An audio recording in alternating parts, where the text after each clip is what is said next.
Kita ke informasi lainnya, pemirsa. Keluarga tahanan korban pengeroyokan meminta Polresta Denpasar menerbitkan surat penghentian penyelidikan perkara atau SP3 terhadap kasus dugaan pencabulan. Meninggalnya korban akibat dikeroyok tahanan lain menjadi alasan kuat penerbitan SP3 tersebut.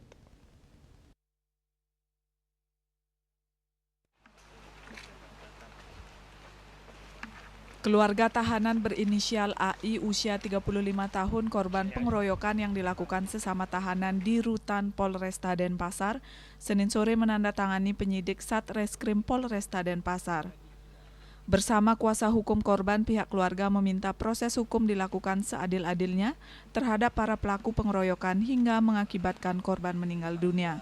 Sementara itu, kuasa hukum korban meminta penyidik Satreskrim Polresta Denpasar untuk menerbitkan surat penghentian penyelidikan perkara atau SP3 atas dugaan pencabulan yang disangkakan kepada korban. Meninggalnya korban menjadi alasan kuat dikeluarkannya SP3 tersebut. Saat ini penyelidikan petugas hendaknya berfokus pada kasus pengeroyokan yang dialami korban. Kuasa hukum korban menambahkan, sejak sangkaan dugaan pencabulan diberikan, korban sangat kooperatif.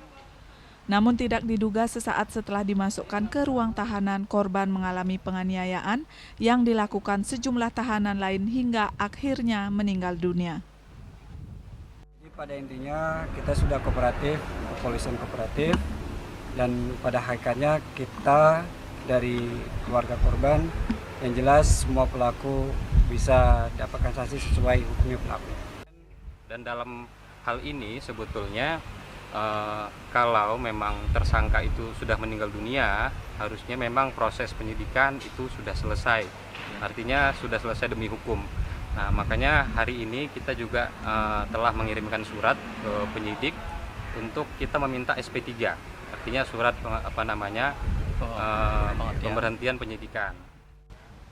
Sebelumnya dikabarkan seorang tahanan penghuni rutan Polresta Denpasar meninggal dunia akibat dianiaya oleh sejumlah tahanan lain. Pada Rabu 4 Juni malam, setelah memeriksa 11 saksi penghuni tahanan, 7 diantaranya diduga sebagai pelaku pengeroyokan. Selain itu, petugas juga memeriksa 3 petugas jaga yang bertugas saat malam kejadian. Dari hasil visum korban seperti itu ya. Kemudian terkait dengan anggota yang jaga pada saat itu juga kita periksa, kita minta keterangan dari Propam Polda maupun Polresta sudah memeriksa yang bersangkutan. Rai Suantara, Bali TV.